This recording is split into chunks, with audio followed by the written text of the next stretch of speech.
এটা অনেক উঁচু। আপনি যদি প্রাকৃতিক সৌন্দর্যে হারিয়ে যেতে চান, ধর্মীয় স্থান ঘুরে দেখতে ভালোবাসেন, তাহলে প্রায় 1200 ফুট উঁচু এই টিলার চূড়ায় দাঁড়িয়ে আপনিও দেখতে পারবেন পাহাড়ের সারি, ছায়াঘেরা বন আর দূরে হারিয়ে যাওয়া গ্রাম বাংলা এবং সৈয়দ শিবাত আলী রহমতুল্লাহর মাজার শরীফ। অবশ্যই ধীরে ধীরে উঠবেন, না হলে আপনার অবস্থা 12টা। তাহলে চলেন শুরু থেকে শুরু করি আজকের এই ভিডিওটা। আসসালামু আলাইকুম বড় ভাই। আজ আমি চলেছি সিলেটের এক রহস্যময় আধ্যাত্মিক গন্তব্যে, যার নাম হচ্ছে আবঙ্গীর টিলা। সিলেট শহর থেকে দূরত্ব প্রায় 10 থেকে 12 কিলোমিটার। আপনি চাইলে সিএনজি অথবা রিস্কে নিয়ে যেতে পারবেন।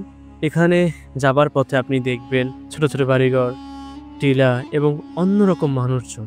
কেউ চার বাগানে কাজ করতেছে, যে যার মতো করে জীবিকার তাগিদে লড়াই করে যাচ্ছে। আমরা যখন মেইন গেট থেকে ভিতরের দিকে প্রবেশ করি, তখন আমরা দেখতে পাই সবুজে ঘেরা এক অন্যরকম জগৎ। আমি এখন আছি সিলেটের একটা বড় নামকরা মাজার, আবঙ্গী মাজার। সেখানে আমি চলে আসছি। এটা অনেক উঁচু এবং মোটামুটি অনেক দূরে। সো আমি উঠতেছি।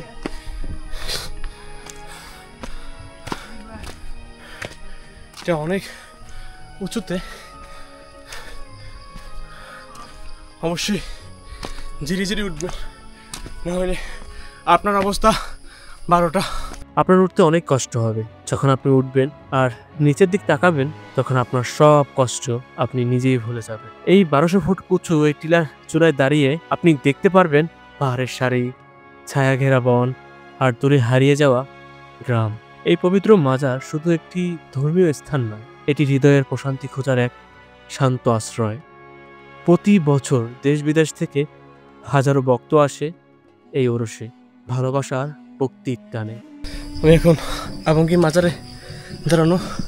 এখানে লেখা আছে জুতা খুলে প্রবেশ করো। এই পবিত্র মাজার শুধু একটি ধর্মীয় স্থান নয়, এটি হৃদয়ের প্রশান্তি খোঁজার এক শান্ত আশ্রয়। প্রতি বছর দেশ বিদেশ থেকে হাজারো ভক্ত আসে এখানে অরসে, ভালোবাসা আর ভক্তির টানে। প্রায় 1200 ফুট উঁচুতে রয়েছে এই মাজারটি। ছায়াঘেরা বন দেখে আপনি মুগ্ধ হবেন বরাবরই। সূর্যোদয় কিংবা সূর্যাস্ত দেখার জন্য আপনি তাকিয়ে থাকবেন আকাশের দিকে, মুগ্ধ হয়ে প্রকৃতির প্রেমে। এই আবঙ্গী মাজার শুধু একটি পর্যটক স্থান নয়, এটি আত্মার এক যাত্রা।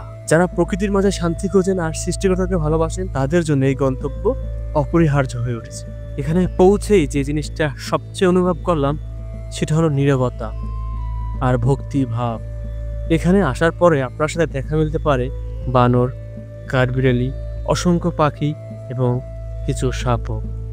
আমি সাধারণত দেখতে পাই অনেক বানর এবং একটা কাঠবিড়ালি এবং অসংখ্য পাখি। না দেখলেও পাখির ডাক ঠিকই আমি কিন্তু শুনতে পেয়েছি। সৈয়দ শিবাত আলী রহমতুল্লাহ ছিলেন একজন সুফি সাধক, যিনি মানুষের কল্যাণে সারা জীবন কাটিয়েছেন। তার মাজারে আসা মানে আত্মার প্রশান্তি খুঁজে পাওয়া।